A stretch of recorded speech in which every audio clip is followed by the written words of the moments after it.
Gen Z has done irreversible damage to relationships. She belongs to the streets. I know in the last Gen Z video, I memed a lot to the anime community, but in this video, I plan on being a bit more serious. What's up? My name is Bugzey, and today I'll be discussing how Gen Z ruined relationships. This is from my personal experience as a 25-year-old man. No, I am not unk status yet.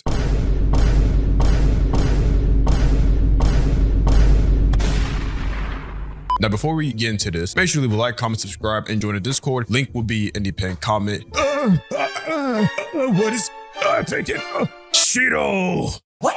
Play my intro. Girl, give me a chance, give me a chance, give me a chance. Give me a chance, give me a chance, give me a chance.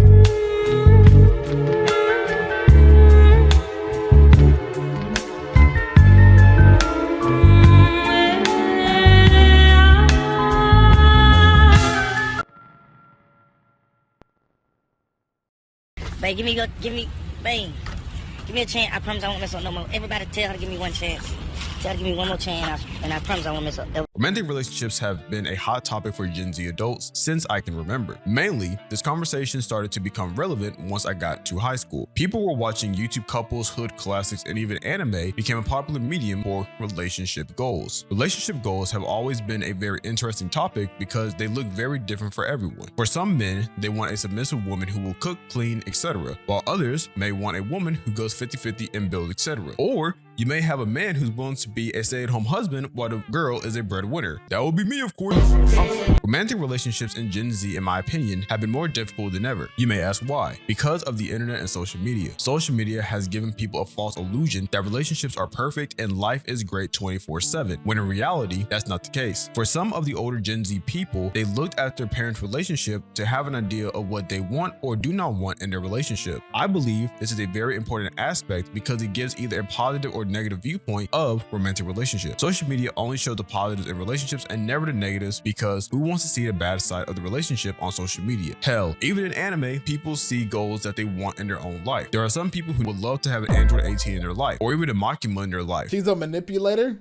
Unfortunately, consider me manipulative. There are people who look for relationships similar to what they have seen in Horimiya. Horimiya is arguably the best romance anime to exist. A short summary of it is the antisocial, undesirable high school boy ends up with the popular high school girl. It shows the growth in their romantic relationship and shows the pros and cons of the relationship as well. It is very easy to watch and memorable anime. I highly recommend it for those who enjoy romantic movies or shows. Gen Z's view on romantic relationships is mainly focused on three factors: money, sex, and power. I know how cliche this sounds, but hear me out. Men typically want high-paying jobs to buy what they want, but it's also to attract a certain type of woman. Now, with money, you have power, and with that power, you're able to get as much cheeks as you want. As horrible as it sounds, it is true to an extent. Am I saying that it is all Gen Z care about? No, but it becomes more popular as everything is becoming more and more money oriented. Are there people who still value love and love outranks everything? Yes, of course. You'll find people like that, but it may be a bit harder to find. My advice to Gen Z is to focus on love and everything else will fall into place. Now, I'm not saying remain completely blind and ignorant all because of love, but don't focus primarily on money, power, and cheeks to replace love. One of the biggest fears that people have is being alone and getting cheated on, which is one of the male epidemics of the world. Nobody wants to be lonely, but also hates everyone, which is ironic. Being cheated on isn't new with Generation Z. In fact, it happened in all generations. There are many people who do not want to be in a relationship due to not wanting to get cheated on, which is understandable, but an already negative emotion toward a potential relationship. I've heard many men come up with the most horrific situations or scenarios in their head where they get cheated on. Fellas, let me holler at you real quick. You are not going to be at home and you get a phone call. Oh my God, it's my wonderful big booty queen. Yes, baby girl, how are you? I miss you so much. Baby girl, and who the fuck is this? This is supposed to be Pizza Hut. Baby girl, is this a prank? Stop being silly. Oh, so this your broke ass, little dick, no jewelry, no house ass boyfriend? Listen here, partner. This ain't your girl. This our girl. Been using your credit card for Call of Duty points. Your Jordans feel real nice, twin. And that Versace robe you got, man, that hoe's so smooth to wear. After I put your bitch through the mattress, I got What do you mean, bro? Fellas, I promise that's not going to happen. It's okay, I promise. Just check your girl's phone and make sure you're not saved as Pizza Hut or DoorDash. Tyler, would you like to go on a date with me? Are you asking for real? Yeah. Are we friends though? Gen Z has an interesting relationship when it comes to friendships. As Gen Z adults, the definition of friendship has changed over time. As kids, friends are typically the people you hang out with and see every day at school. You might hang out with them at lunch, at their house over the weekend, hell, even go to the pool during the summer and eating sandwiches with chips. Once you get to high school, friendships start to change their meaning slightly. It could be sports-related friendships, club-related friendships, or interest-based. As a freshman in high school, you typically have a lot of friends, and then by junior year to senior year, you will have a handful. But why is that the case? It's pretty simple. You start to cut ties with people who no longer benefit you or were never truly your friend. One realization that people have during high school is people will use you for their personal gain, whether it's the money you may have because of your parents, being the reliable person with the answers to the homework and tests, or even being popular on social media. People will always find a reason to use someone until that person decides to no longer be used. Of course, this continues into college or even into adulthood. As a former Texas Christian University student, go Frogs, people get used significantly more in college than in high school. Going to a college where the average student's parents were business executives or from wealthier areas of California and Texas, it was a field day for those who do not have. Going to TCU helped me understand why some people allow themselves to be used by others. The desperation for friends. Maybe the person is socially awkward, may not dress the best, or even have weird hobbies like anime, crocheting, or whatever. Sometimes you would do anything to have a couple of friends. Sometimes the friendships are not genuine at first, but over time, through experiences, they can become amazing. Look at Goku and Vegeta. Vegeta wanted to use Goku for his own personal goals,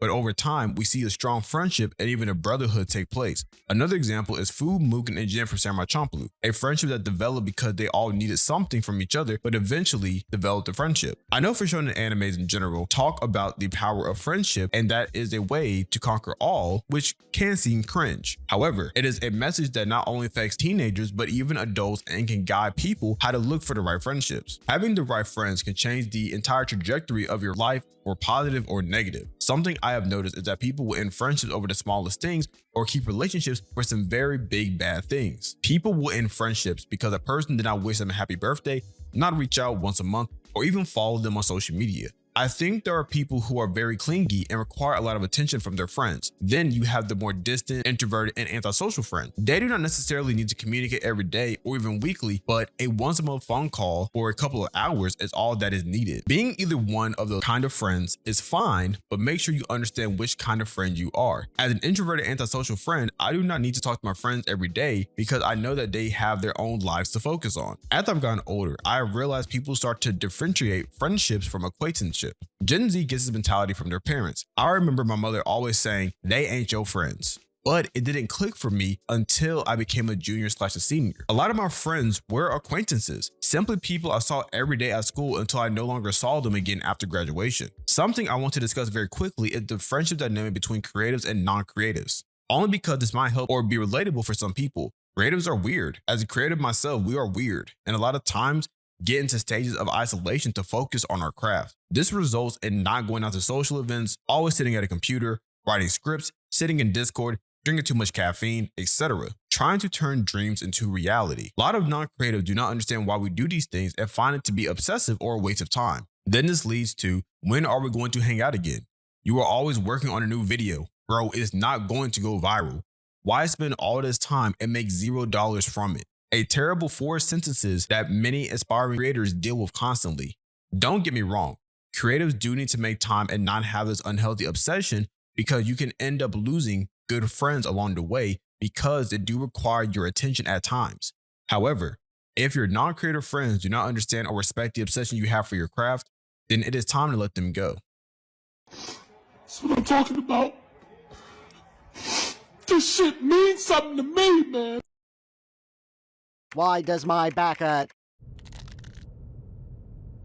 Now, I know there are some millennials, Gen Z, and even Generation Alpha who will have their own comments and reasoning as to why it was not their fault. I think everyone is at fault, but as a Gen Zer, I am only going to talk about my generation. Every generation is responsible for causing damage to romantic relationships, platonic friendships, etc. But Gen Z was the start for these extremely unrealistic expectations. Social media being the beginning of unrealistic expectations is where everything went downhill for Gen Z. On Twitter, the conversation of should men pay for everything or go 50-50 is one of the conversations that have never ended nor have an answer.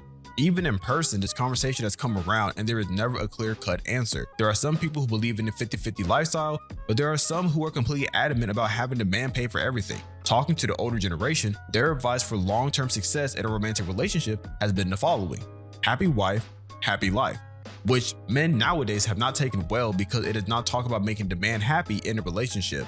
Again, all of these conversations would not matter if people were outside and engaged with the opposite gender.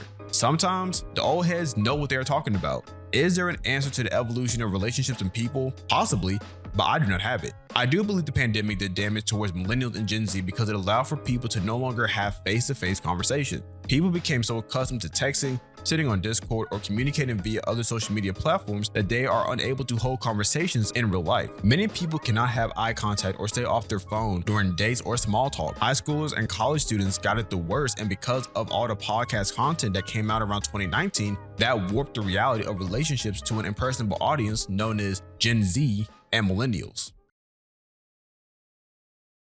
To wrap everything up, I believe Gen Z ruined all aspects of relationships because of selfishness and social media. Social media is the biggest curse and blessing that has affected Generation Z. Do I believe that Gen Z is redeemable? Honestly, no, I don't. I think the people in Gen Z who are good people are always going to remain good because they do not waste their time with the negativity of social media. People who overconsume the negative side of social media or social media in general, make it their personality, are kind of cooked and cringe. But let me not say I do not think that Gen Z is redeemable. It will take a major shift in a generation for things to change. I hope you enjoyed the video. Make sure to leave a like, comment, and subscribe. If you have your own personal opinion, leave in the comment section down below. See you later, Space Cowboy.